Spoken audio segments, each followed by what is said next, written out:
witness that none has the right to be worshipped except Allah alone, who has no partners, and I bear witness that Muhammad sallallahu alaihi wasallam is his servant and his messenger. Again, back to Surah Ar-Rahman. We said the general frame of the surah is, who can remind us? Is what?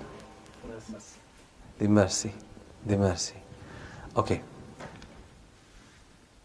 And we said the whole surah is about this general theme, about the mercy of Allah subhanahu wa ta'ala.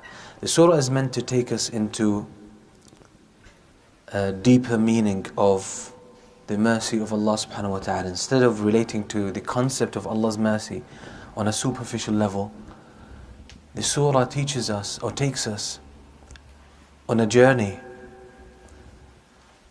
and it helps us appreciate the manifestations of Allah's mercy. Sometimes, yes, we are aware of Allah's mercy and we are aware of the blessings, but we haven't made that connection.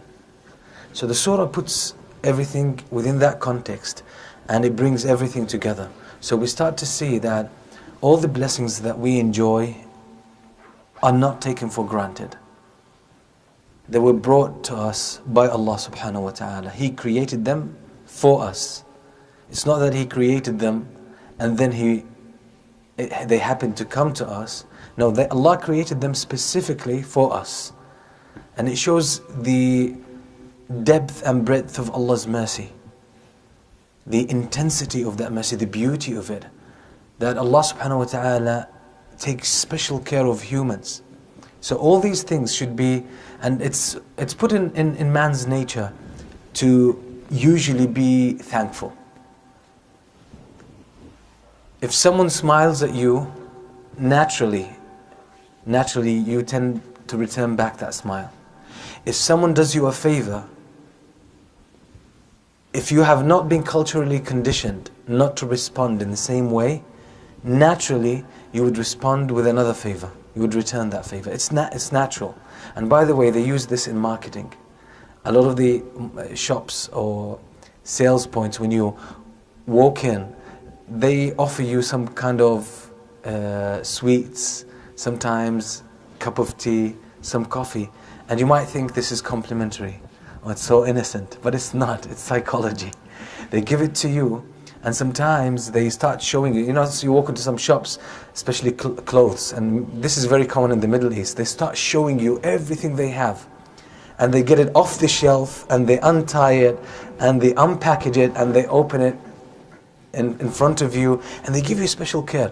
And you might feel a bit flattered, thinking, oh, they're taking special care of you. But that's psychology, because you find yourself compelled. You know, this man has, put himself in pain to show me all these things, and he got out of his way and he unpackaged all this stuff. It's a lot of work to put it back in its place. So you find yourself compelled to buy, even if it's something little. It's all psychology.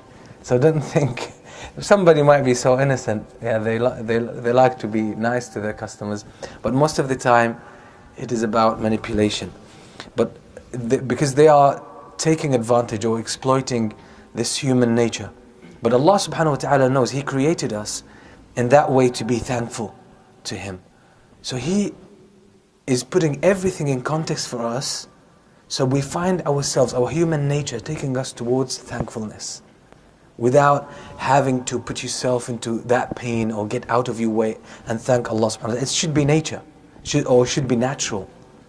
If we understand the reality of this life and we understand where everything came from, it should be natural, it should flow naturally that we are thankful to Allah subhanahu wa ta'ala. But it's the conditioning that we go through in our environment, our upbringing, our culture, our education. All of this puts us or creates the wrong context where we don't appreciate what Allah subhanahu wa ta'ala gave us, so we don't naturally tend to be thankful. People tend to be ungrateful. We reached the point where the surah talks about the two seas, and we said this is one of the miracles of the Quran, to talk about this 1400 years ago, when humans just recently discovered that natural phenomenon. And we said that the fact that there are seas or bodies of water where the salinity is very high, and you have sweet, fresh rivers and lakes, and each one of them has its own functions, has its own products, distinct products. And all of this, it adds variety to human life. All of this is obviously flows from the mercy of Allah subhanahu wa ta'ala. Then Allah again puts the same word to humans and jinn. Which of the favors of Allah would you deny?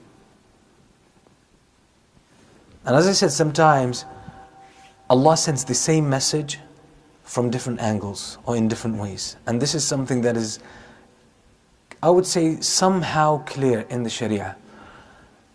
Because people have different mental orientations, different backgrounds, different mental processes. So Allah appeals to all of those.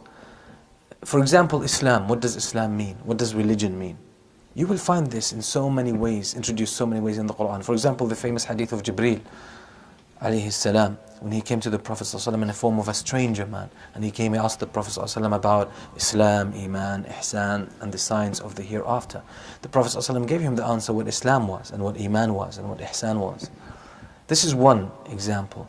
There's another hadith where the Prophet ﷺ says, إِنَّمَا بُعِثْتُ لِأُتَمِّمَ مَكَارِمَ الْأَخْلَاقِ. I was sent, the summary of the mission of the Prophet ﷺ was put in this hadith. I was sent to perfect character and good manners. So it's a way to introduce Islam. If someone was to ask you about Islam, you could tell them it's the perfection of manners. That's all what Islam is. Another hadith reported by Muslim, the hadith of Tamim al-Dari radiyallahu anhu, where the Prophet ﷺ said, "Ad-Deen al-Nasiha." Deen, or the religion of Islam, is nasiha. Now this word is comprehensive. It doesn't talk about one aspect of Islam. No, that's all what Islam is about, nasiha. That's all what Islam is about. Let me take a digression here. How is the word nasiha usually translated? Advice, yes? And usually the hadith is translated, the deen, the religion, is advice. And that's the problem with translations. Yesterday I talked about this point briefly. That's the problem with translations. Let's read the hadith based on that common translation. The religion is advice. So the companions asked, to who? The Prophet ﷺ said, to Allah and His book and His messenger and the Muslims, the leaders or their authorities and their laymen. Does it make sense? Give nasiha to Allah. Can you give nasiha to Allah? Advice? Can you give advice to Allah? Can you give advice to the Quran, the book of Allah? Can you give advice to the Prophet ﷺ? So that's a problem with advice. Here it doesn't cover the depth of Islam. So what is the word? In some translations they use sincerity, but that's still a deficient one. Nasiha is a way of life. Very comprehensive word and extremely powerful. And this is why the Prophet ﷺ said the deen is nasiha. So it summarizes Islam. The word nasiha covers Islam. So you see the Prophet ﷺ and Allah subhanahu wa ta'ala in the Quran, they're referring to Islam in many different ways. So if one explanation, one definition doesn't hit you, the other one will.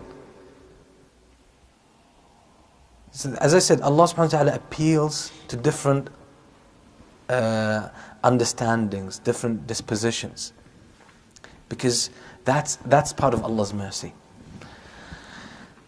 And here Allah subhanahu wa ta'ala is repeating the same verse. The same verse. Which of the signs or which of the favors of Allah, of your Lord, do you deny? So if in one context you can't relate to this, probably in another context you will be able. And Allah repeats it. So even it might sometimes maybe leave a small impact in your heart. But you hear it the second time in a different context, it takes that to a higher level. And it builds on until it reaches a level where you all of a sudden you wake up. Sometimes you receive the same advice for years and it doesn't make that much difference. And one day it hits you. How often that there is something that we know, but when one day, because we went through some experience, we heard the same statement again, and it is as if we heard it for the first time. That was the case with the companions of the Prophet ﷺ when he ﷺ passed away. We know the famous story when Umar al-Khattab stood up and he said, anyone who says Muhammad has died, then I'm going to chop off his head. Abu Bakr radiallahu anhu was outside of Medina and the outskirts of Medina, so he came to the Prophet ﷺ. He entered into the house and he looked at the Prophet ﷺ and he kissed him between his eyes and he said, طِبْتَ حَيًّا وَمَيِّتًا, how good you are, alive and dead. And then he went out to the people and everyone was there. And Abu Bakr said to Umar, sit down. Umar al-Khattab radiallahu anhu was still speaking and threatening people. Abu Bakr told him, sit down. And Umar won't listen. Sit down, he won't listen. Sit down, he won't listen. He ignored him. And he started speaking himself. People ignored Umar and they came to Abu Bakr, because they were trying to make sense of what was happening. And Umar al-Khattab was making it at that stage more complicated for them. So they all turned to Abu Bakr radiallahu anhu. And Abu Bakr told them simply, whoever worships Muhammad has died. And whoever worships Allah, then Allah never dies. Then he recited the verse, وَمَا مُحَمَّدٌ إِلَّا رَسُولٌ قَدْ خَلَتْ مِنْ قَبْلِهِ الرُّسُلُ أَفَإِن مَّاتَ أَوْ قُتِلَ انقَلَبْتُمْ عَلَىٰ أَعْقَابِكُمْ Surah Al-Imran. And Muhammad is only a man from amongst yourselves. And he's a messenger from one of the messengers of Allah subhanahu wa ta'ala. So if he gets killed or if he passes away, are you going to turn back on your heels? The companions, Umar al-Khattab specifically said, Wallahi, it is as if I've heard this for the first time. But he's familiar with the verse, because it was revealed during the Battle of Uhud, about 8 years ago. 8 years before that incident. So they were familiar with it. But Umar al-Khattab says, Wallahi, it is as if I've heard this verse for the first time. Why? Because the context took his comprehension to a different level now, and now he could relate to it. The same happens with the repetition of this verse. I said repetition is a secret when it comes to human behavior. You can't reach a good level of skill without repetition. You want to learn language, you need repetition. You want to learn physical sport, you need repetition. You need to get good at even any kind of skill with repetition. Repetition is the answer, and it's the secret of knowledge. The secret of knowledge. I know a few people who have no clue. They don't have a specific date when they memorized the Quran. If you ask them at what age you memorized the Quran, they tell you, I don't know. Why? Because these are people who would recite the Quran every 4 or 5 days. They would finish it every 4 or 5 days. And they just found, one day they found the Quran in their heads. They didn't, memorize it. It's a traditional way. A lot of the scholars, that's how they relate the way they memorize the Quran. If you check with the great scholars, you will find that the way they got this knowledge and the deep understanding and the memory, phenomenal memory, is through repetition. They would read the same thing over and over again. There was one of the great scholars, I can't remember his name now, but before he gave a halaqah or a class, he would repeat it to himself 50 times. 50 times before he would go and deliver the halaqah. His mother, his old mother, told him, why do you do this to yourself? After the 5th time, the 10th time, I've memorized your class, your halaqah. So why do you repeat it 50 times? He said, I'll give you the answer later. So he would come to his mother like 2 months later, and he would say, remember that class that I gave? She would say, yes, I remember that. He said, can you tell me anything about it? She would say, I forgot. He said, that's what I repeated 50 times. I can mention it or I can deliver it back again exactly as I did 2 months ago. You see, that's repetition. Repetition is the mother of skill. Okay. Then Allah subhanahu wa ta'ala moves on to talk about another phenomenon, one of the signs of the mercy of Allah. And there is some point here, beautiful point. Sometimes humans get proud about themselves because of something they discovered or something they have developed. For example, all the technology that we have. All the technology that we have. People would say, okay, you know, we made that. We invented that. It wasn't there. Allah subhanahu wa ta'ala reminds humans that even this is Allah's mercy. So He says, وَلَهُ الْجَوَارِ الْمُنْشَآتُ فِي الْبَحْرِ كَالْأَعْلَامِ. And these great massive ships that sail through the sea, they belong to Allah. And they are originally from Allah. People have this arrogance that we made them, we invented them, we engineered them, we put them together. Okay, so that's our invention. You don't realize that the argument, oh subhanallah, I want to choose my words wisely. Sometimes you deal with someone very intelligent and they are 2-3 steps ahead of you. So you play a game and you find out they're already prepared for that, and they have even set you up down the road. So you can't play with them. But with Allah subhanahu wa ta'ala, Allah knows, because Allah knows what's going to happen. He knows what kind of arrogance people were going to have. He knows how people were going to feel proud about themselves, that we have invented that, we made that. Okay. But Allah subhanahu wa ta'ala, He is the one who created the raw materials for us. He is the one who made life possible. He made everything easy for us. And He created us, and He created our intelligence. So, where are you going? You're trying to attribute things to yourselves, but it's from Allah. Everything you've used to put this thing together is from Allah subhanahu wa ta'ala. And He even inspired you to come up with that invention. He's the one who inspired you to come up with this invention. There's a beautiful hadith from the Prophet ﷺ. The Messenger ﷺ says, إِنَّ اللَّهَ خَالِقُ كُلِّ صَانِعٍ وَصَنْعَتِهِ. Such a profound hadith that clears the doubts. The Prophet ﷺ says, إِنَّ اللَّهَ, indeed Allah, خَالِقُ كُلِّ صَانِعٍ. Allah is the creator of every craftsman, of every manufacturer, and whatever he makes. So we make cars and we think it's our own intelligence. Where did this intelligence come from? How did you make it? Raw materials, where did you get them from? They're from Allah. Everything, the technology, where did it come from? Allah inspired you with that. Allah caused you to grow in terms of knowledge, so that you reach that point and you put all of these things together.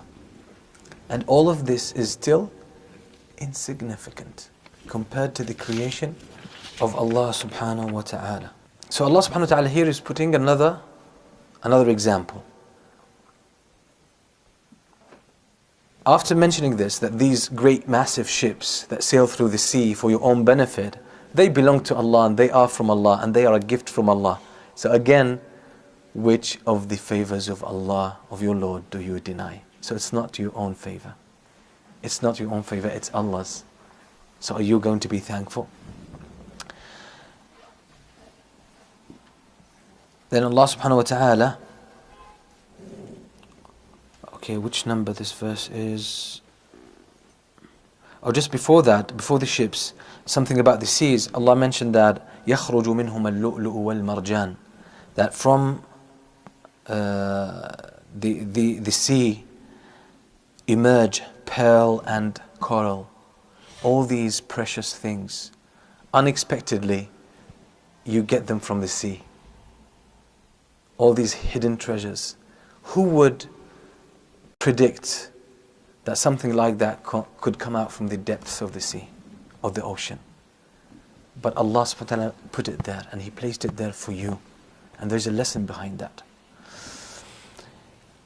Okay, so this was number 22, and the verse number 24 talks about the ships Then Allah subhanahu wa ta'ala says, if you fall into this arrogance, just generally, I'm creating a context. If you think, all of these, the ships are your own product, Allah subhanahu wa ta'ala ultimately says, كُلُّ مَنْ عَلَيْهَا فَانٍ. Everyone on this earth, everyone shall perish. So if you insist on that, in that state of arrogance, and this doesn't convince you, you don't see the truth, then death is the ultimate reality. Death is what's going to shake your heart deep inside. Everyone shall die. Can you challenge this fact? This is a fact you cannot challenge. And that's, by the way, similar to the argument Ibrahim alayhi salam used against An-Namrud, against the king. Because in Surah Al-Baqarah, Ibrahim challenged An-Namrud. He gave him da'wah, An-Namrud challenged him. So Ibrahim said, قال ربي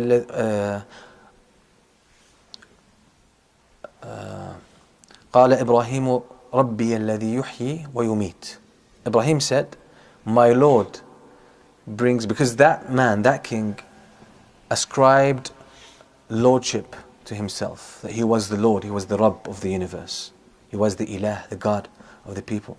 So Ibrahim challenged him and he said to him, ربي الذي يحيي ويميت. My Lord is the one who gives life and brings about death, takes it away. What did the man say? He said, I give life and death. He was playing a semantic game. Basically what he said, this is a man who was destined to death, sentenced to death, I forgive him. So I gave him life. And that's a man who did nothing, I could just kill him. So I brought death. So it was a semantic game. Ibrahim knew he had to take the argument to a different level. So what did Ibrahim say? He said, okay, I'll give you something you can't play with now. Allah subhanahu wa ta'ala causes the sun to rise from the east. You cause it to rise from the west. Okay? Now he can't play semantic game there. It's a clear argument. By the way, they teach this in this. Some of the scholars, early scholars of Muslims, they would teach this as one style of argument. And they, subhanAllah, they get so many benefits from this small argument that Ibrahim alayhi salam had. And there's something here similar, that Allah subhanahu wa ta'ala is saying that even these ships that you think that you created, that you made, and this makes you arrogant, they belong to Allah and they came in the first place from Allah subhanahu wa ta'ala.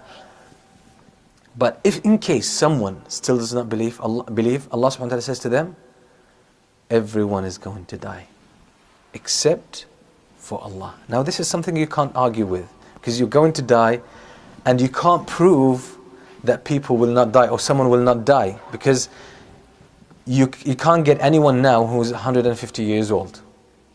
People are dead, and you know that. No one has survived since 1,000 years ago and he still lives today. So this is a fact people cannot argue with. So you see, Allah subhanahu wa ta'ala is appealing to different mindsets. كل من عليها فان ويبقى وجه ربك ذو الجلال والإكرام. Everyone is going to die. The scholars say it's not only the creation or creatures on the earth. All creatures will die. Just prior to the Day of Judgment or the early stages of the Day of Judgment, every creature will die, and there will remain Allah subhanahu wa ta'ala alone. Even the angels will die.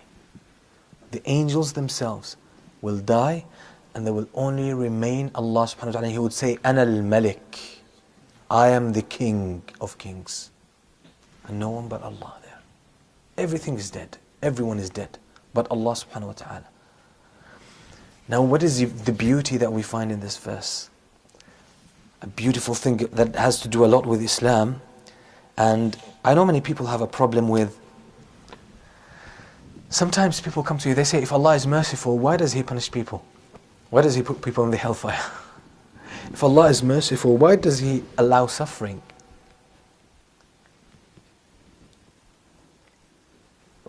And people might come as well and say, if Allah is capable of everything, can He do this?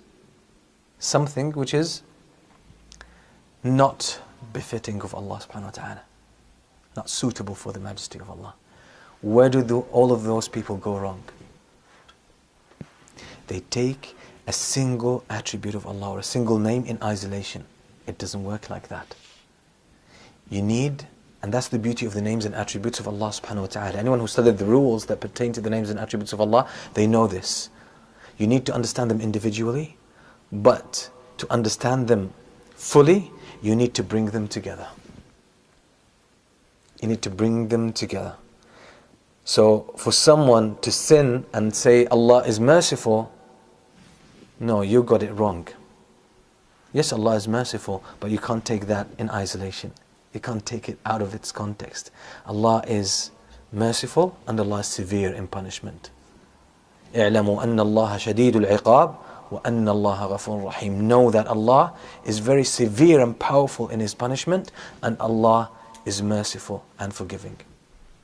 That's how we relate to Allah subhanahu wa ta'ala. If you relate to Allah through only one of His names and you take it in a state of isolation, you would misinterpret and you would have the wrong notions about Allah subhanahu wa ta'ala. Now I will share with you a profound principle. Get ready.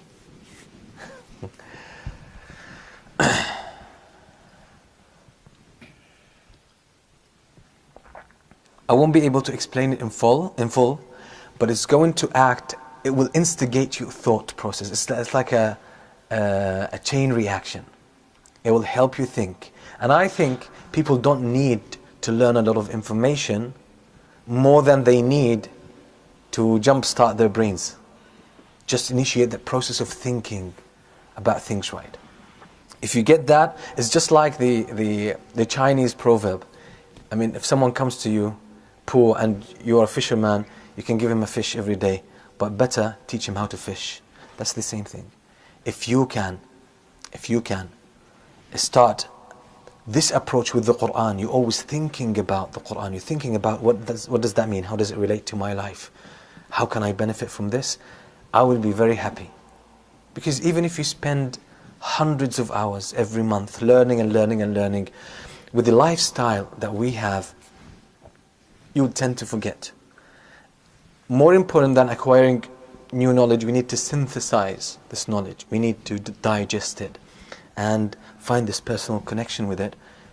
It becomes more beneficial. And then it becomes easier for you to learn more information. It becomes much easier for you.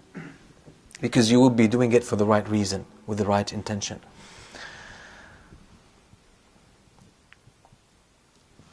Everything we do wrong, everything a human being does, and it's wrong,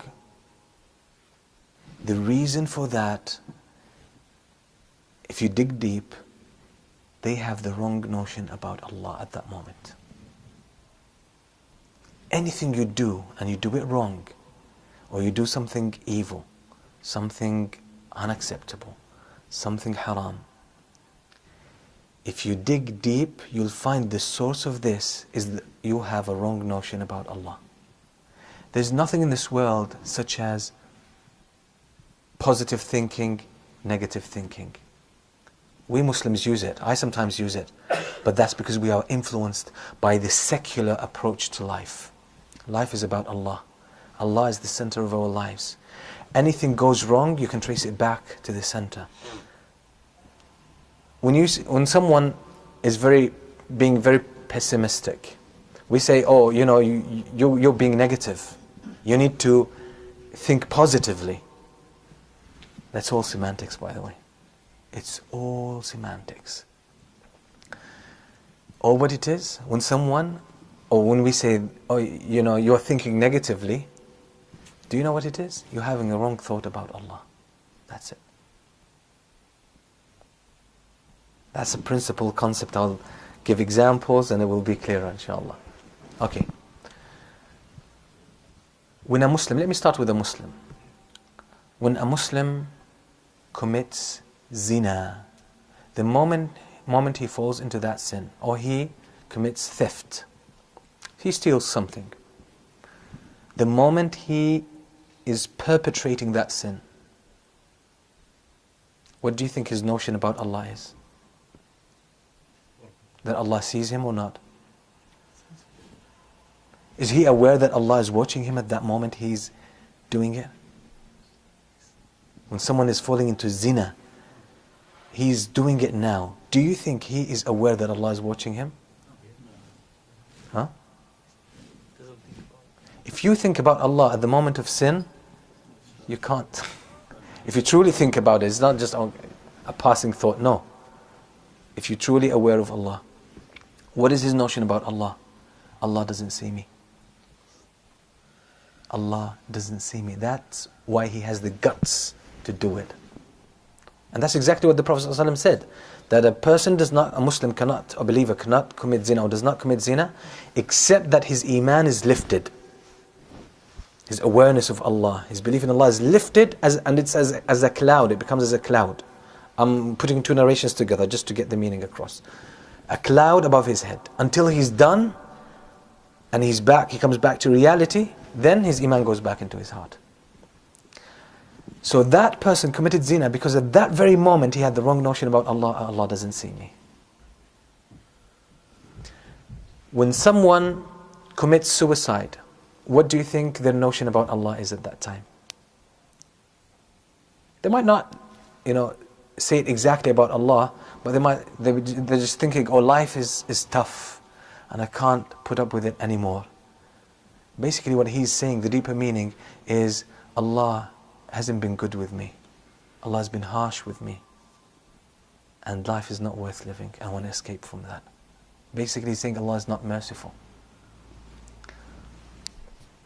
What is the notion? Let me take it a step further. No one enters the hellfire. There's no one who enters the hellfire except because they had the wrong notion about Allah. And that's exactly what Allah says to the people of the fire. In Surah Fussilat. Allah subhanahu wa ta'ala reprimands the people in the hellfire and He says, وَلَكِنْ ظَنَنْتُمْ أَنَّ اللَّهَ لَا يَعْلَمُ كَثِيرًا مِمَّا تَعْمَلُونَ. Because their skin will speak, their hands will speak, their eyes will speak and tell on them the sins they committed. And they were trying to deny it. And Allah would say, and you thought, that's because you thought Allah does not know much of what you do. وَذَلِكُمْ ظَنُّكُمُ الَّذِي ظَنَنْتُمْ بِرَبِّكُمْ أَرْدَاكُمْ فَأَصْبَحْتُمْ مِنَ الْخَاسِرِينَ. It is these wrong thoughts and notions about Allah that has brought you to destruction. Anyone enters paradise, enters the hellfire, it's because they had the wrong notions about Allah. So you can't do anything wrong without having the wrong notion about Allah. What we claim to be negative thinking is not negative thinking, is having the wrong suspicion about Allah. سُوءُ الظَّنِّ بِاللَّهِ. And what we call positive thought is ultimately having good thoughts about Allah. That's all what it is. Is it clear or needs more clarification? If you can walk away with this benefit from Surah Ar-Rahman, it's enough. But as I said, it's a chain reaction. You just had the first reaction. Hopefully it will explode in your head somewhere. There's no positives. There's nothing. It's all, sometimes language is a game. We give things name, but it's not the right way to describe it. But that's the influence of culture, that's the influence of wrong philosophies and outlooks on life. We think by means of our language describes our thought process. So now, when we say positive thinking, negative thinking, there's no such thing. There's no such thing. That's some sort of euphemism. Euphemism. We say something which sounds good, or sounds neutral, but there's a more serious reality behind it. That's what it is. What we describe as positive thinking is actually having the right and the good thoughts about Allah. And when you have negative thinking, you're basically having the wrong notions about Allah. That's it. Because life does not stand by itself. Life does not stand by itself. Things don't happen randomly. Allah causes them to happen. So if you say, I think, that's a common thing. Everything I do, it just falls apart. If there's a successful project, if I get involved, it will fail. That's it, you know. Everything I do just happens to fail. It happens to fall apart. We say that innocently. And if someone was to give you advice, they would usually say, oh, you're being negative. You're having negative thoughts. No, but basically, look at what you are saying. You're just saying, Allah is working against me. That's exactly what you're saying. But you don't have the courage to say it. So we seek means around it. We say it indirectly. It's as if Allah subhanahu wa ta'ala doesn't want you to succeed, so wherever you go, Allah puts hurdles on your way. So we say being negative. No, you're having the wrong thoughts about Allah. As simple as that. So that's why Iman empowers you. When you understand the names and attributes of Allah well, names and attributes of Allah, understand them well, comprehend them, live by their meanings, you will always be, or most of the time, you will be in what people call positive thinking. When you have the wrong notions about Allah subhanahu wa ta'ala, what people call negative thinking, you're just basically having something wrong knowledge about Allah. Shaitan pumps into that. That's what shaitan does. That's what shaitan does. Look at the story of Adam alayhi salam. Allah told him and his wife Eve, be in paradise, enjoy yourselves, everything you want is there, the best of what you can think of, or even better than that. Except for this tree, don't come near it. He doesn't need anything more than that. It's even beyond his needs. Shaitan, what did shaitan say to him? He didn't say Allah is bad or Allah doesn't want good for you. He brought it tacitly. He said, shall I not show you the tree that will make you live forever and will give you ultimate authority and power and resources? That's all what he said to him. What was he alluding to? He was basically saying to him, Allah did not give you everything. He gave you this stuff, but He deprived you or prevented you from the best thing. So negative thoughts, and that's why Adam fell into that. And this is why he needed to ask Allah subhanahu wa ta'ala to forgive him. So every time you sin, or you fall into sin, don't think so much just about that sin. Oh, I should avoid it. Yes, you should avoid it, but work deeper. It becomes easier for you to leave it. You have sinned because you had the wrong notion about Allah. So fix that, the sin will be fixed. Getting there? Getting there? Who still has a problem? I'll explain it more. I just want, if you get this point, I'll be happy. Huh? Clear? Clear? Okay. If it's clear, give me examples. You stuck with me. Who can give me an example? A story you heard, something from the seerah, something from your personal life, a scenario you can just invent now.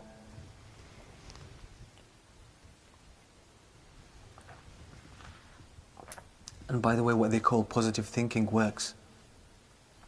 Positive thinking works. Do you know why? Because it's not positive thinking. It's applying a hadith. A divine hadith where Allah subhanahu wa ta'ala says, it's a divine hadith where the Messenger ﷺ narrates from Allah that he says, أَنَا عِنْدَ ظَنِّ عَبْدِي بِي فَلْيَظُنَّ عَبْدِي بِي مَا شَاءَ. Life is yours. Allah subhanahu wa ta'ala is saying in this hadith, this statement, He says, I am to my servant as he thinks of me. So let my servant have whatever thoughts he wants about me. You choose how Allah deals with you. You develop the right thoughts about Allah, okay? Then Allah will make these things, Allah will make it a reality. You have the negative thoughts about Allah, okay, it's gonna fall apart, things won't work, it won't work, and it will fall apart. Because that's your choice. You just said it, but indirectly, that Allah puts hurdles my way. So let's fix our language. It's important because you change your language, you change your thinking, you change your heart. There's no positive, negative thinking. It's all how you think about Allah. That's all, because Allah is the source of all these things. Allah subhanahu wa ta'ala says, قُلْ كُلٌّ مِنْ عِنْدِ اللَّهِ Surah An-Nisa. فما لهؤلاء القوم لا يكادون يفقهون حديثا. Say to them, everything's from Allah, because they used to say to the Prophet ﷺ, when something good comes to them, they say that's from Allah because we worship Him, supposedly. And when something bad comes to them, they say, oh, that's a curse because of you, Muhammad. Allah subhanahu wa ta'ala says to him, no, tell them, all is from Allah. Everything happens, it's Allah's creation. Allah causes it to happen. So, whatever you think about Allah, that's how you're going to behave, this is how life will turn out to be. That's what Allah gave you. Imagine, Allah gave you choice. How do you want Allah to deal with you? You choose it. You choose it. Spooky, isn't it? It shows you how much choice you have. SubhanAllah, in this masjid, the word choice keeps coming up. It just shows you. And that iman is not just a matter of something you leave in the closet at home, just between you and Allah. No, life, all of life is about Allah. Everything in life is about Allah. Okay, I'll move on.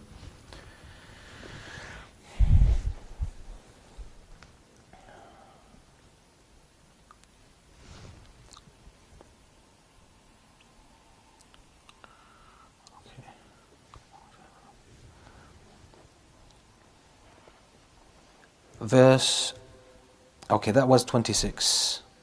كل من عليها فان ويبقى وجه ربك ذو الجلال والإكرام. So everyone will perish and there will remain the face of your Lord, the owner of majesty and honor. The owner of majesty and honor. Now here face, what does it mean? It refers to Allah subhanahu wa ta'ala. Everyone will perish except for Allah. But when Allah subhanahu wa ta'ala refers to Himself by saying, and there will remain the face of your Lord, the honor of majesty, that means Allah subhanahu wa ta'ala has a face that befits His majesty. We don't know anything about it. That's what it is, so we keep it as it is in the Quran, we believe in it. When Allah subhanahu wa ta'ala mentions in the Quran, for example, Yadullahi fawqa aydihim, that the hand of Allah subhanahu wa ta'ala is over or above their hands. That means Allah is supporting them. And Allah will support them, and it also means Allah has a hand that befits His majesty. We are not supposed to cross the red line and say, how does it look like, what kind of hand it is, because we have no source of knowledge. That's what Allah told us, we keep it there, we're content. Our fitrah is content with that. But if someone starts saying, no, if you say hand, you are resembling Allah to His creation, this person has crossed the red line. Because they have crossed the red line, they tried to figure out what hand this is, and then they fell in trouble. Well, it must be, because your mind can't comprehend it, it must be like the hands of humans, or they get into that kind of confusion, so they turn back against you and they say, no, you should negate the whole meaning of hand altogether. It's all a figurative meaning, there's nothing about hand, nothing about face, it's just a figurative meaning. Now, anyone who says that, they have crossed the red line. And this is why they got this wrong notion. Stay where the Prophet ﷺ and his companions where they stood, and you'll be content. When Allah describes Himself in a way in the Quran or the authentic Sunnah, the Prophet ﷺ describes Him, that's it. Simple as that. Because that's a perfect and intact system. If you start to play with it, do some changes, you will destroy that equilibrium and you will get confused. So don't play with it. Leave it as it is. Accept it as it is. That's how the companions did, and that's why they were the best. وَيَبْقَى وَجْهُ رَبِّكَ ذُو الْجَلَالِ وَالْإِكْرَامِ فَبِأَيِّ آلَاءِ رَبِّكُمَا تُكَذِّبَانِ. Again. So if you deny all what came before, what about that? The fact that all of you will die and Allah will not. The ever-living. What do you think about all of this? So it could reach the heart of somebody who could not find any kind of, or could not relate to the points before. يسأله من في السماوات والأرض كل يوم هو في شأن. Allah takes it to another level now. Okay, Allah is the ever-living, all of you die. Not only that, everything, every creature in the heavens and the earth is dependent on Allah subhanahu wa ta'ala. They ask Him for their affairs. They either ask Him directly or they ask Him by showing their own need. Either by their own conditions, when they are in need, that's asking by their own state or their own conditions, or it could be verbal. They could ask Allah subhanahu wa ta'ala. That means everything is dependent on Allah subhanahu wa ta'ala. So you see, the whole universe is put together and it's in a state of harmony. Don't think it does that on its own. It doesn't do that on its own. And by the way, the Muslims here, the majority, we have been influenced by that secular approach or view of the world. All the laws of physics, they don't exist by themselves. They're not self-perpetuate. Oh, help me here. Huh? Yeah, they're not they don't carry themselves. They're not there just. Huh? Yeah, they're not self-derived. They're not there just like that. Even the law of gravity. Do you know what causes things to fall down? What causes things to fall down? You might say gravity. Well, that's true. But that's surface. Deeper, there are angels that pull it down. Read in the Quran, Surah Al-Mursalat, Al-Dhariyat, Al-Nazi'at. All of these talk about different types of angels. If you think it's the wind that pushes the clouds, well, that's on the surface. Who pushes the winds and who causes the clouds to move? There are angels, that's their job. You think vegetation grows by itself, by natural law. No. There are angels that push it to grow that way when there are certain conditions.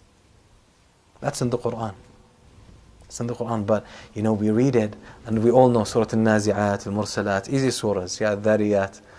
We know them. But when we come to practical reality, it doesn't even occur to us. But that's the reality. That's the reality. It's the angels that Allah placed to do different or certain jobs that cause the universe to keep running as it is now. Things don't move by themselves. The laws of physics, the laws of chemistry. Yeah. If you dig deep behind them, you'll find angels behind that. That's why we really need to get back to the Quran and see our lives through it. There's no contradiction to science. Science are not telling you why there is rain, why there is vegetation. They're telling you how. How. And only as far as they could see and detect, to a certain limit. But beyond that, they don't have the means to find out.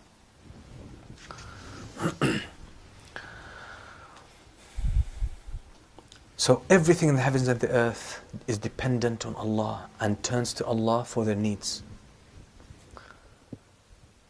كُلَّ يَوْمٍ هُوَ فِي شَأْنٍ. The scholars say here, let me see the translation. He is in, or bringing about, a matter. Every day he is in a matter. Every day he is bringing about a matter. The real meaning here is that continuously Allah subhanahu wa ta'ala is looking after the affairs of the universe. As Imam al-Qayyim says in Madarij al-Salikin, he says Allah subhanahu wa ta'ala, the same moment he is punishing a servant and rewarding another. The deeds of his servants are being elevated to him, and his decision is sent down to the earth. And he sees everyone, each and every one of his creatures, in what state they are and what they are doing, what they are saying, what they are thinking about. Allah knows every leaf when it falls and when it disintegrates and what happens to it and where it ends up. Even the smaller atoms of it as they disperse and get separated, where each one of them ends. All of this is at the same time. People are asking him all over his universe, different languages, different needs, different requests, and he is replying to all of this at the same time. No one distracts his attention. That's Allah subhanahu wa ta'ala. That means Allah is taking care of his universe, of his creatures at all times. كل يوم هو في شأن فبأي آلاء ربكما تكذبان. So which of the favors of Allah do you deny? So you think the universe runs by itself, you think you have everything, you take it for granted, but that's all from Allah subhanahu wa ta'ala. Do you still in denial?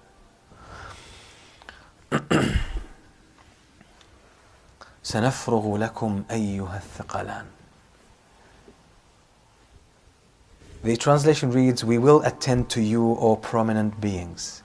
Yes, because jinn and humans were given that special ability to choose and decide. Allah subhanahu wa ta'ala is addressing them. I would translate the verse a bit slightly different. We shall allocate a time to bring you to account. The time will come, okay, when we will deal with everything you did. You think you can get away with what you do? The time will come.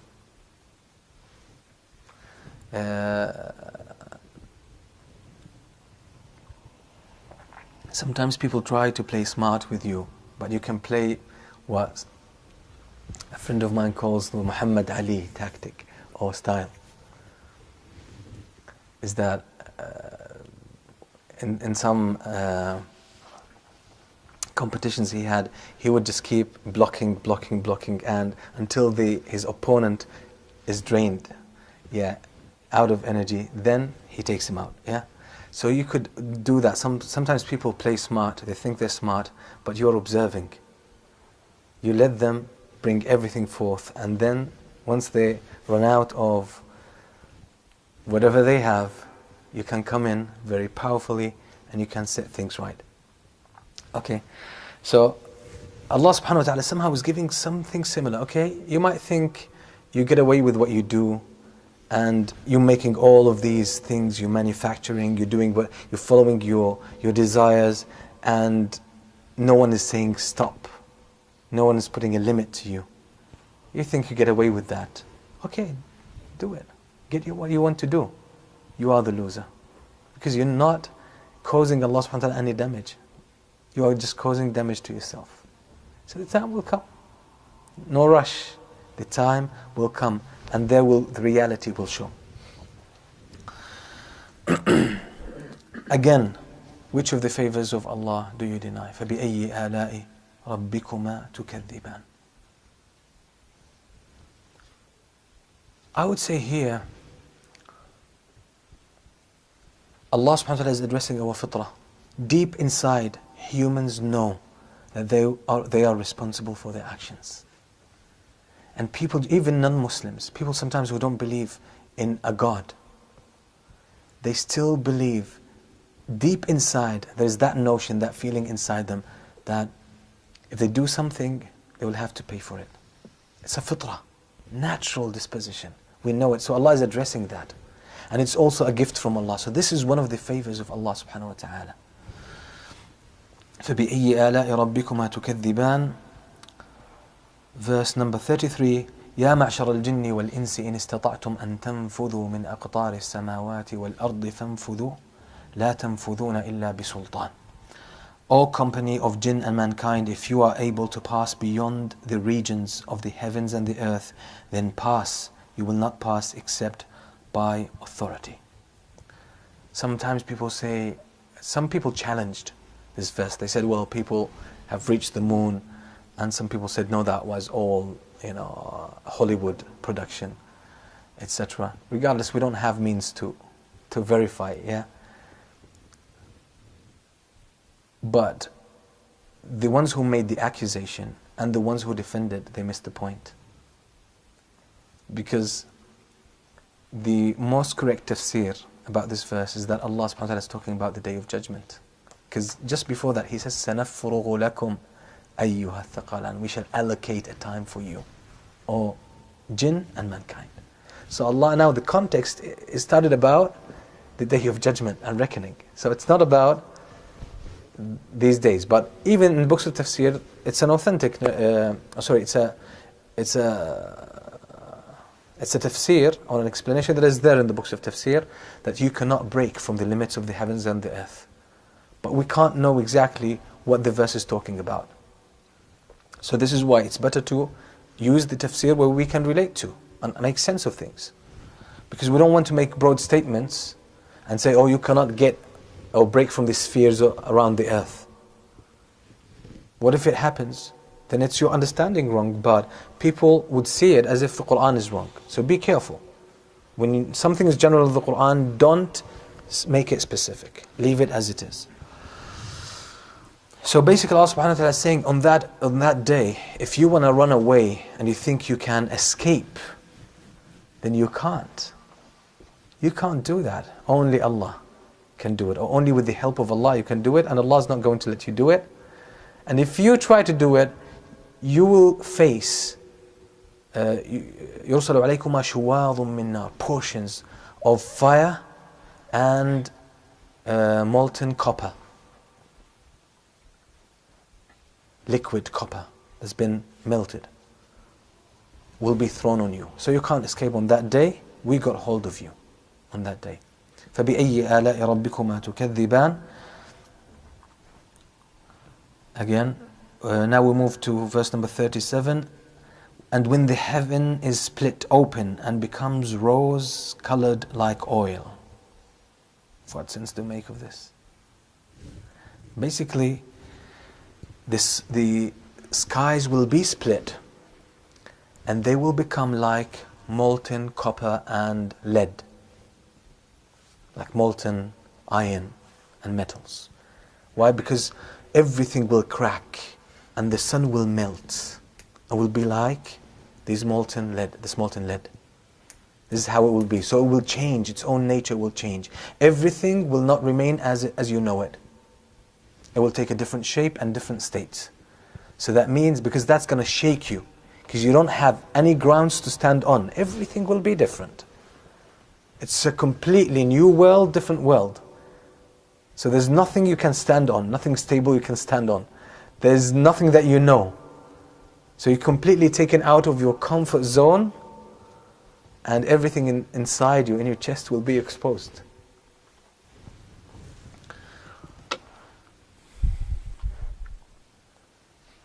فإذا انشقت السماء فكانت وردة كالدهان فبأي آلاء ربكما تكذبان.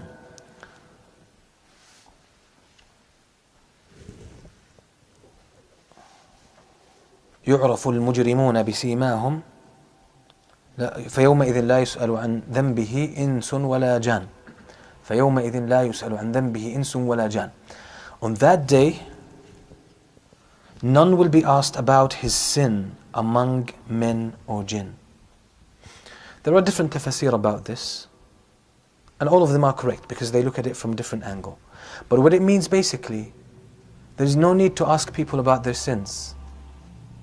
Allah will question them. But the verse means Allah is not in need to ask people of their sins so they confess, because Allah has everything written and recorded. So there's no need for that. So Allah is taking now the conversation to a different level. Now it's getting more serious. We're moving from this world, we're moving to the next. Now we should wake up, mentioning all these details.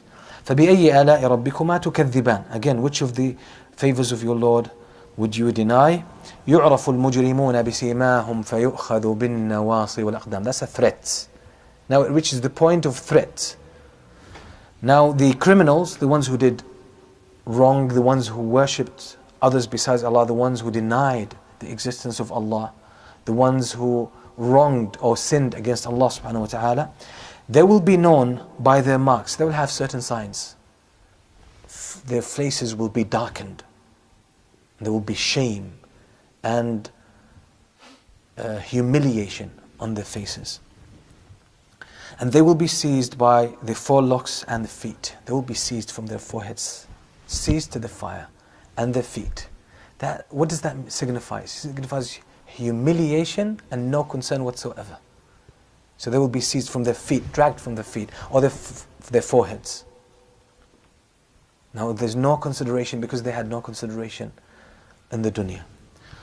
So which of the signs or the favors of your Lord would you deny? They will be brought to the hellfire. Now you could take this verse, which has been repeated, to that level.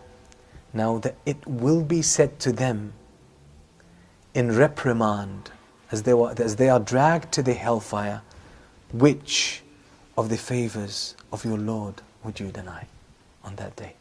You see, now that's a different context. Which of the favors of your Lord would you deny? And on that day, they can't deny it. But no answer is expected from them, because that's said in reprimand. That is said to humiliate them. That this word was said to you before, but you never listened to it. So they will be taken to the hellfire. هذه جهنم التي يكذب بها المجرمون. This is Jahannam. You remember you were told about it, you were warned against it, okay, and you thought it was all fairy tale, and you thought you could get away and escape. Now that's what you were promised. Here you see it with your own eyes. Such a profound moment for those people who will go to the hellfire. Profound statement. And subhanAllah, we have similar experiences, but obviously on a very basic level. A lot of us, growing, being young, we would dream of the time I would be 20, or the time I would become 30. We always say, oh, that seems far-fetched, seems, it's going to take ages to get there. And how would I feel? How would I be? Or when I graduate, how does it feel? When I get married, and we have all these strange ideas. And then as soon as you get in that stage, you say, here I am. I can see it now. I used to talk about it, but now here I have arrived. SubhanAllah, that gives you some kind of... And this is why people generally, when they grow, they develop more wisdom. Because they've seen enough of these experiences. Yes, what Allah promises is going to come. Because there are things that I thought were so far-fetched, and now I left them behind. I arrived there and I saw that. And it happens. So that's the nature of life. So they get to know more the nature of this life. So they are brought to the hellfire and they say, remember what you were told about, what you were warned against? Here it is. You see it now. It's a reality. But now, there's no going back. That's the difference. No going back. And we know the description of the hellfire in the authentic hadith where the Prophet ﷺ said that the hellfire يُؤْتَى بِجَهَنَّمَ يَوْمَ الْقِيَامَةِ لَهَا سَبْعُونَ أَلْفَ زِمَامٍ. The fire will be brought on the day of judgment. And the people of shirk, the people of sin, they look at it with fear and pain. It's brought before them. It has 70,000 handles. على كل زمام 70,000 ملك. Each handle is carried by 70,000 angels. And how big is an angel? In another hadith, the Prophet ﷺ says that the distance between his eye lobes and the end of his shoulder is heaven and earth. Between heaven and earth. Is another narration is 500 years. 500 years for someone to walk from an angel's earlobe to his shoulder. 70,000 would be holding each handle, and Jahannam has 70,000 handles. Alhamdulillah. And Allah subhanahu wa ta'ala says in Surah Al-Mulk, تَكَادُ تَمَيَّزُ مِنَ الْغَيْظِ. When Jahannam sees the disbelievers, it starts roaring. It wants to devour those ones who sinned against Allah subhanahu wa ta'ala. That's the day of Jahannam. That's when they will be brought to it, when they are brought face to face with this reality. We say to them, هَذِهِ جَهَنَّمْ الَّتِي يُكَذِّبُ بِهَا الْمُجْرِمُونَ. That's the one. For you it was some kind of imaginary thing, some kind of a fairy tale. Now here you see it and you shall taste it. Then it will be said to them, ذُقْ إِنَّكَ أَنْتَ الْعَزِيزُ الْكَرِيمُ. Those who had the arrogance when it was said to them, come to the religion of Allah subhanahu wa ta'ala. They feel arrogant. This religion is not for me. It's for those backward people, back in the Middle East, back in India and Pakistan, back in Indonesia. We're civil. We don't need religion. We're humanists. We have science. We have facts. Yeah. All this arrogance, or people who didn't have the humility to put their forehead on the ground for Allah subhanahu wa ta'ala. Those people, it will be said to them, ذُقْ إِنَّكَ أَنْتَ الْعَزِيزُ الْكَرِيمُ. Taste it, as they suffer in the hellfire. Taste it. Yes, you are the dignified, the man of honor that you claim to be. Taste it now. That's said in humiliation. So they will be brought face to face with the hellfire. هذه جهنم التي يكذب بها المجرمون يطوفون بينها وبين حميم آن. Subhanallah. Hellfire, they will be going between the hellfire and a spring of boiling water. Because out of the heat of the fire, they would be extremely thirsty. They would ask the people of paradise. They would ask the people after a conversation. They would ask them, أن أفيضوا علينا من الماء أو مما رزقكم. Please, just give us some water. Just little water, so that we quench our thirst in this heat. Then the people of paradise will say, إن الله حرمهما على الكافرين. Allah made that haram, forbidden for the people of the fire. Then out of thirst they would go to this boiling water that is mixed with the pus and excretion of the people of zina, fornication, and they would drink it out of thirst, and the skin of their face would fall off, and they would drink it and it would burn all their internals. That's hamim and an, boiling water. And some people think the hellfire is about heat. No. People of the hellfire get two types of torture: extreme heat and extreme cold. Zamharir, extreme cold. Now something you can do, get two pipes. One is warm and one is a little bit cold. Put your hand on it. Do you know this? It's known in the science class. They must have taught that. Get two pipes close to each other. One is, I'm not saying cold, just a little bit cold, and one warm. I'm not saying hot.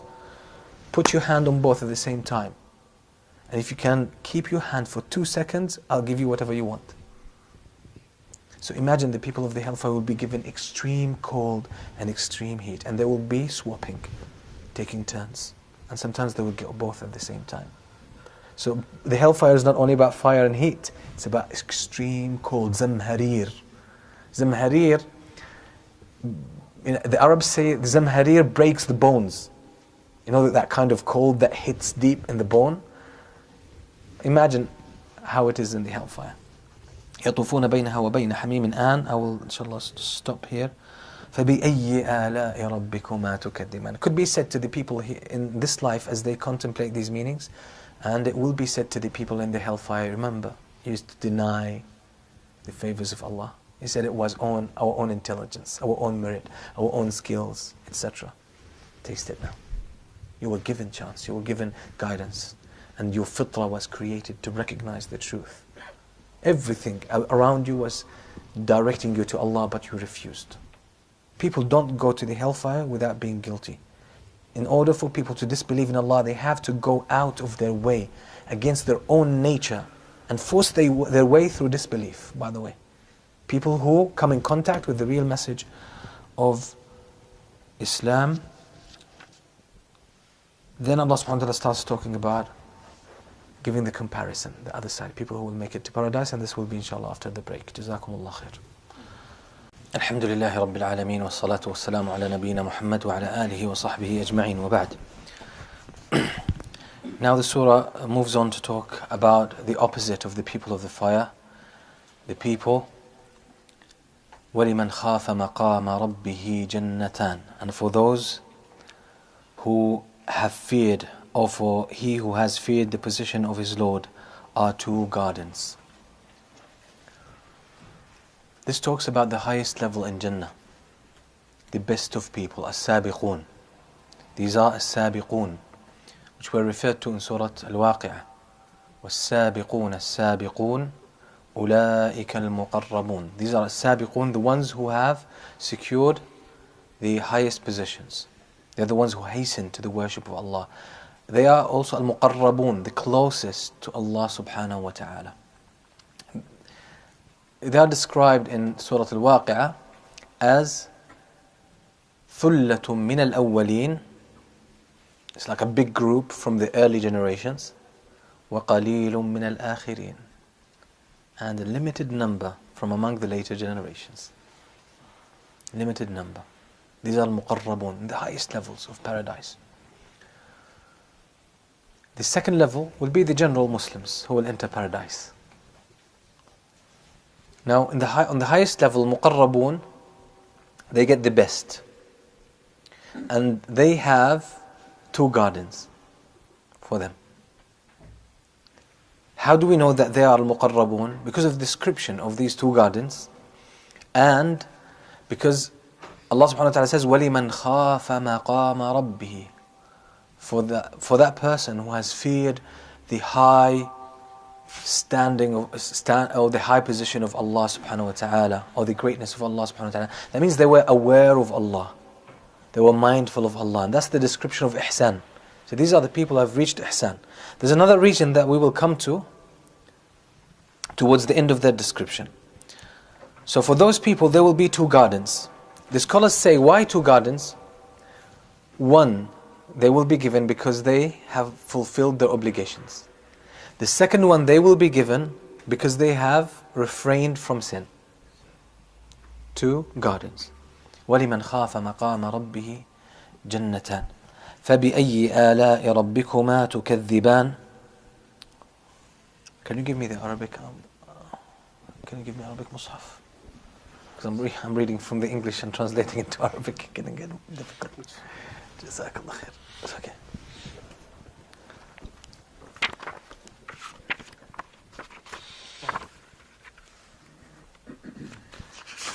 وَلِمَنْ خَافَ مَقَامَ رَبِّهِ جَنَّتَانِ فَبِأَيِّ آلَاءِ رَبِّكُمَا تُكَذِّبَانِ ذَوَاتَا أَفْنَانٍ.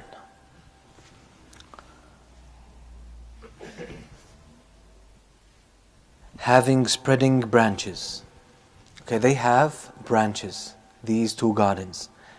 Here describes them as spread or spreading branches, but these are the best of branches, full of fruits, full of greenery, and full of shade. They give about shade. They form a canopy. They create a certain atmosphere for these people. Okay, so it's a whole thing about branches. The best of any description that could relate to these branches, spreading branches, applies to these 2 gardens.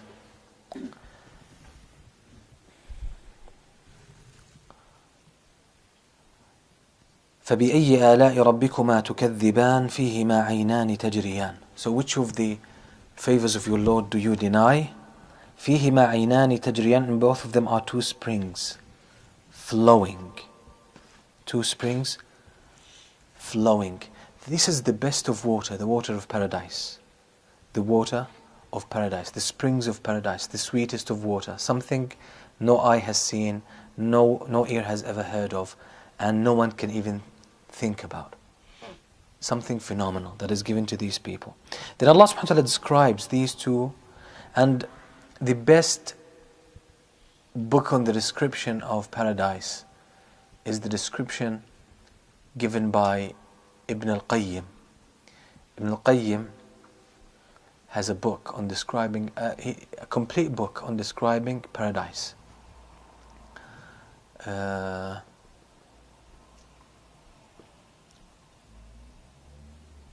What is the name of the book?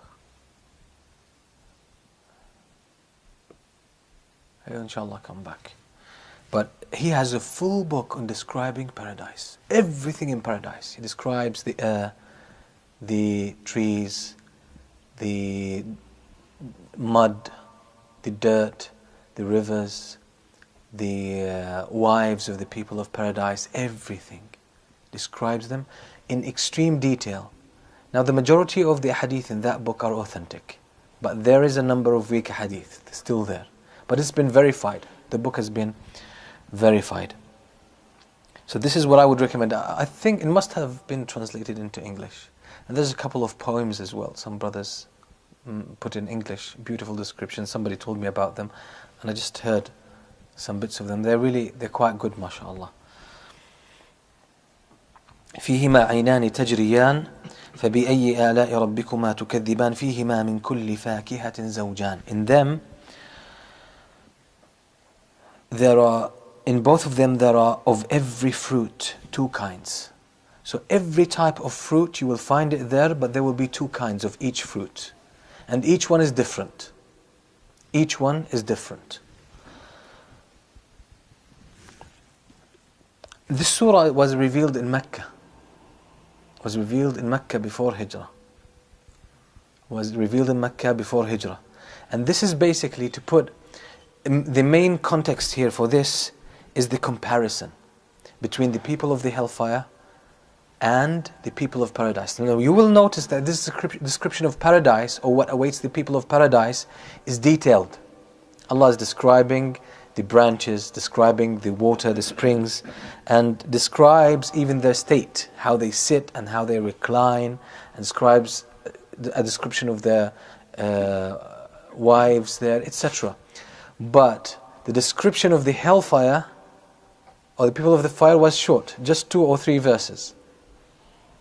What is the point behind this?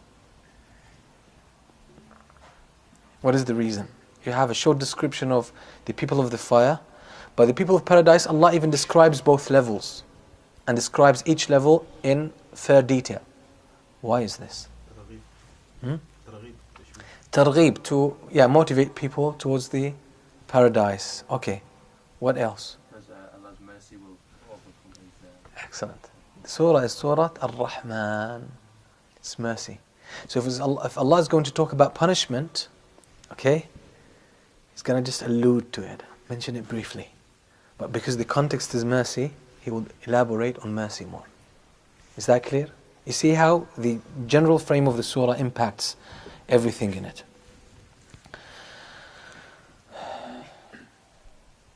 فيهما من كل فاكهة زوجان فبأي آلاء ربكما تكذبان متكئين على فرش بطائنها من استبرق وجنى الجنتين دان. Allah describes their state in paradise. They are reclining on beds whose linings are of silk brocade, and the fruit of the 2 gardens is hanging low.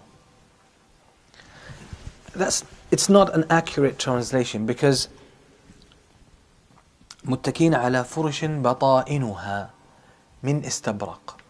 They are reclining on beds whose bata'in is the lower part of it, which is the lining which you place on the floor, which is usually hard.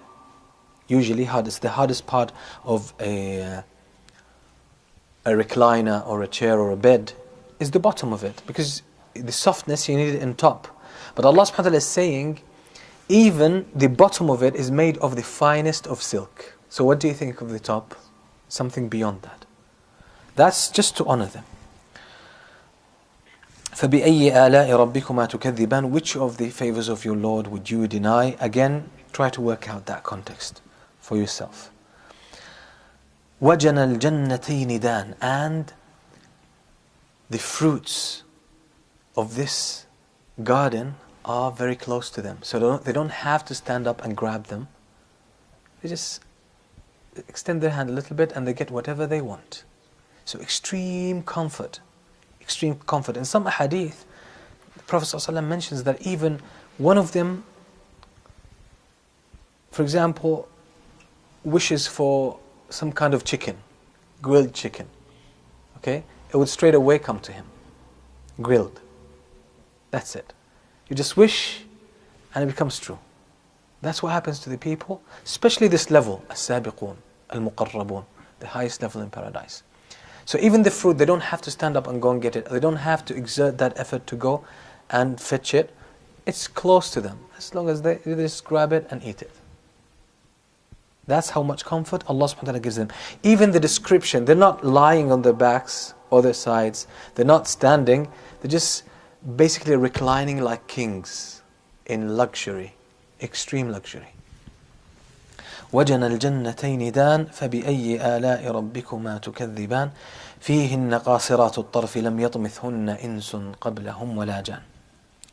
Okay, in them are women limiting their glances. That means these women don't look at men. This woman is only for her husband. That's it. He is her world. She's exclusively for him. She doesn't look at anything else, at anyone else. She doesn't develop any feelings towards anyone. She's purely for him.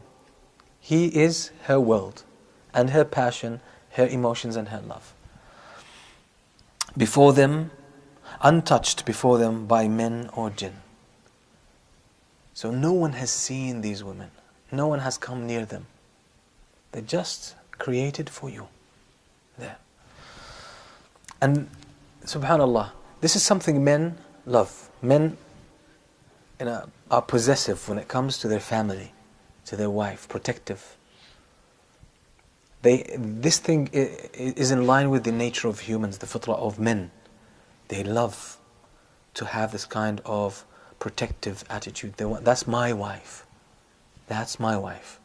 So Allah subhanahu wa ta'ala gives it to them because these people have sound fitrah in the first place. It's not corrupt. Because when someone's fitrah is corrupt, they don't mind who's with their wife.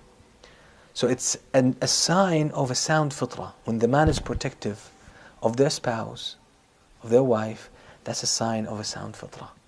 The more protective they are, the more sound their fitrah is. And this is why the people in paradise, by the way, Ibn al-Qayyim talks about people who enter paradise.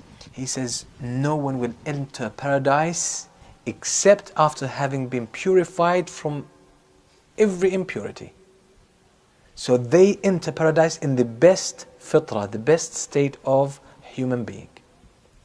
And if someone is not purified, they will be either purified by the pain they get in the grave, or the pain they get on the day of judgment and the heat and the long wait, or they get that when they stand before Allah for questioning. So they get purified of this. If they reach all these levels and they have not been purified, out of mercy for them, they will be sent to the hellfire. So they get purified, so they qualify to enter paradise.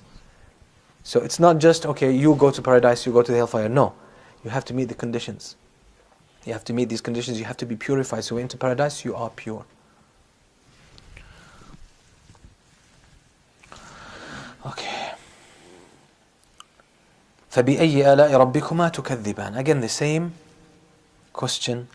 Then Allah describes them again. كَأَنَّهُنَّ الْيَاقُوتُ وَالْمَرْجَانِ. As if they were rubies and coral, like diamonds. These women, these wives are just like diamonds. Precious, pure, attractive. Maybe this description sometimes may not apply to all cultures, but in the Arab culture, when you want to describe something that it's the finest of its kind, you say it's yaqut. It's a diamond. That's what it is, the finest of its kind. It's got the best attributes, the best traits of its kind. And all of this is to reassure the believers as to what awaits them. فَبِأَيِّ آلَاءِ رَبِّكُمَا تُكَذِّبَانِ هَلْ جَزَاءُ الْإِحْسَانِ إِلَّا الْإِحْسَانِ. Let me see how he translates. Is the reward for good anything but good? Is the reward for ihsan anything but ihsan? Allah subhanahu wa ta'ala says ihsan is we said the apex of worship. To worship Allah purely as if you see Him. So you will get reward of the same kind. You get reward of the same kind. And surprisingly, or the beautiful thing here is that the ihsan of humans is human. So it has the shortcomings of the human. So this is, Allah is saying, is the reward of ihsan, which these people did, okay, perfection in terms of worship, the best of worship that they did, okay, is it anything but al-ihsan? But the second ihsan is from Allah. So our ihsan has our qualities, shortcomings, weaknesses, but that ihsan is from Allah. So there's no shortcomings, there are no gaps in it, there are no faults. The best. That's ihsan from Allah subhanahu wa ta'ala. هل جزاء الإحسان إلا الإحسان. This is why we said the people who will get there, these are the people who have reached the level of al-ihsan. Then Allah subhanahu wa ta'ala describes the lower level of heaven. That's for the general Muslims who enter paradise. وَمِن دُونِهِمَا جَنَّتَانِ. And below them both, in excellence, are two other gardens. Again, the general Muslims will get two gardens as well. One for fulfilling the obligations, and the second one is for abstaining from sin. That's it. وَمِن دُونِهِمَا جَنَّتَانِ مُدْهَامَّتَانِ. Dark green in color. That means they they are nurtured, these gardens. They get enough watering and enough nutrition that the greenery there is very intense. It's very intense and very attractive. So they are well taken care of. مُدْهَامَّةً. SubhanAllah, the green color is soothing to the eye and the soul. فبأي آلاء ربكما تكذبان فيهما عينان نضاختان. In both of them are two springs spouting. That means gushing forth.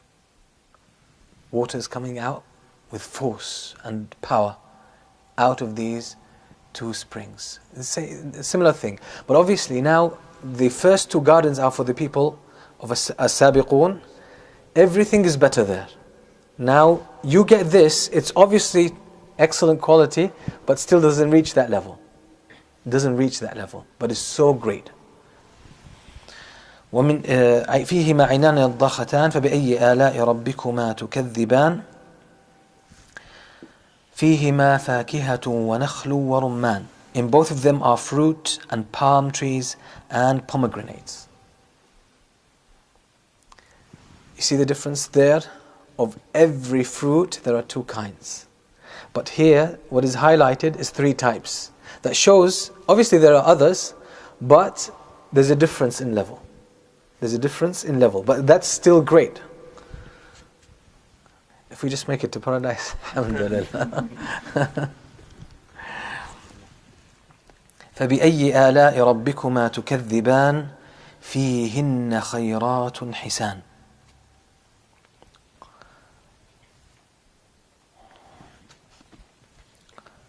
In them are good and beautiful women.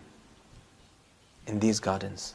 These are the wives of the people of paradise. Good and beautiful women. That means women in the best shape and of the utmost beauty. But obviously not the beauty of the women on the higher garden. فبأي آلاء ربكما تكذبان حور مقصورات في الخيام. Fair ones reserved in pavilions. In these pavilions, great tents. They're described as tents, but they are palaces. These women are preserved there, so they don't go out and mix with others. So they are exclusive again, exclusive to their husband.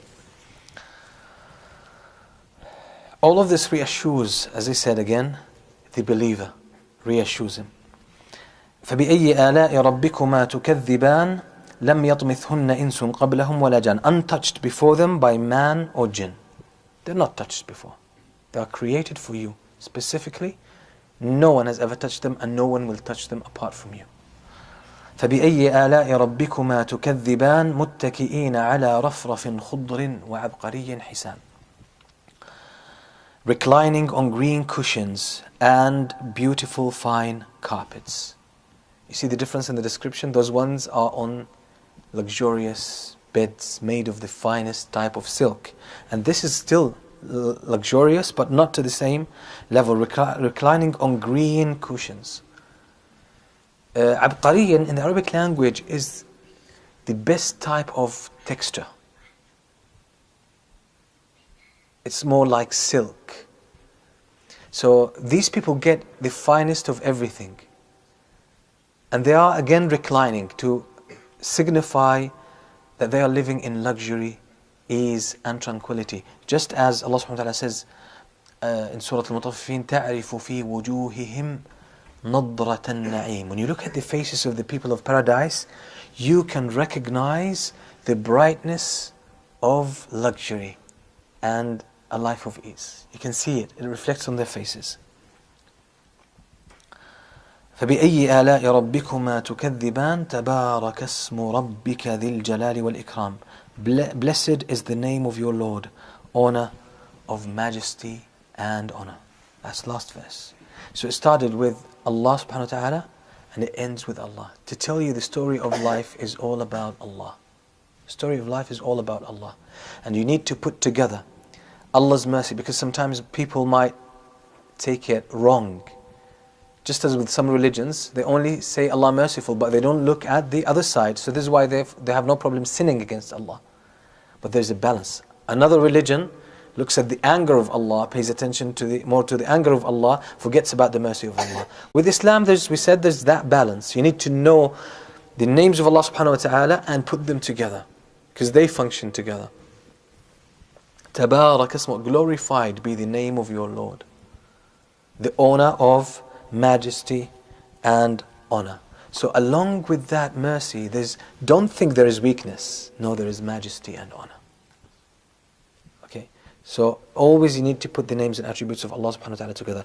So He is merciful and His mercy shows in everything He mentioned in the surah, everything He gave you, and how events will go, this dunya, al-akhirah, next life, and how people will end up in the hellfire, and some people end up in paradise with all the blessings Allah has given. All of this is the mercy of Allah. And some people might have the notion that if He's merciful, but how is He going to get all of this thing? Allah is the one who owns majesty and power, so He can make these things happen. So mercy does not signify weakness. It is there with the power of Allah subhanahu wa ta'ala. Okay, so this is generally the meaning. Something about paradise. There was a program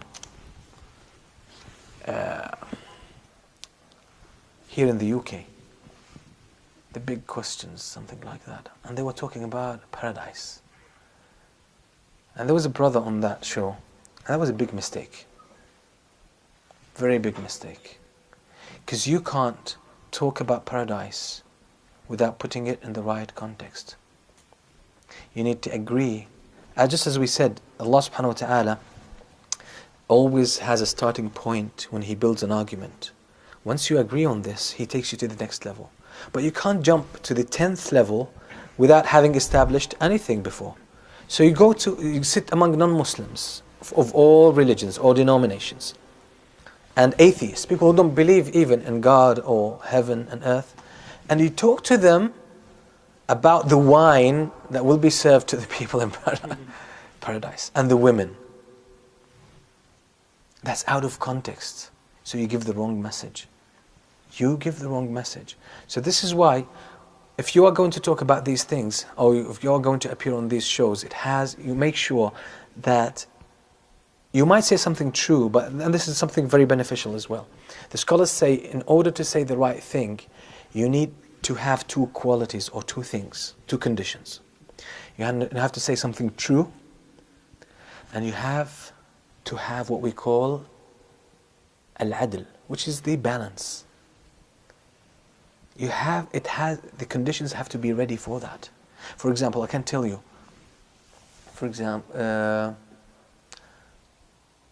what did you do yesterday? You might tell me, oh, it's raining outside. What you said is true, but it's not appropriate. There's no adl, there's no balance there. So you might say the true thing, but you don't say it in the right context, and you don't say it appropriately. So you get the wrong results. So it's not enough to say the truth, but you have to put it in the right context, in the right way, at the right time. Because if you say something true at the wrong time, you'll get pain. You have to say the right thing at the right time. This is why Allah subhanahu wa ta'ala did not reveal the Quran altogether. He sent it down in segments in order to cultivate people and get them ready for that level. So you walk into that studio and you appear on TV, and suddenly you're talking to people and they just laugh at you. And they don't laugh at you as a person, they laugh at Islam. I don't doubt definitely the intention, good intention of the brothers who try to help in that. But we need to be careful. You might say something true and get the wrong message across because you had haqq, truth, but you didn't have adl, the balance, appropriateness. You didn't have it.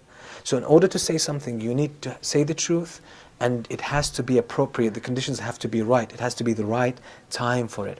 This is why sometimes you might see people who try to sometimes defend the religion of Allah subhanahu wa ta'ala. They say something true, but it's in the wrong place at the wrong time. So they bring about a lot of damage. One example, a very famous example, was Ibn Taymiyyah was with some of his students. And I mentioned this to some brothers a couple of days ago. There were the Mughals when they came to Damascus. They claimed to be Muslims, and they were making adhan and salah and everything. They were just like a Muslim state. But they used to kill Muslims, even sometimes for fun. So they were in Damascus. Ibn Taymiyyah was with a group of his students. One of them saw these soldiers drinking alcohol. So he rushed to go and give them advice. You're Muslims, that's haram, you shouldn't be. He thought it was true. It is true. Ibn Taymiyyah saw him, he grabbed him, he said, where are you going? He said, I'm going to give them advice. Enjoin the good, forbid the evil. Amr bil ma'roof wa nahy anil munkar. Yeah? He said, no, don't do that. Because these people, when they're drunk, they keep to themselves. They're busy. But if they wake up, they start killing Muslims.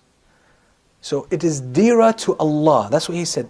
فإنه أحب فإن شربهم الخمر أحب إلى الله من قتلهم المسلمين. أو شربهم الخمر أحب إلى الله من صحوهم.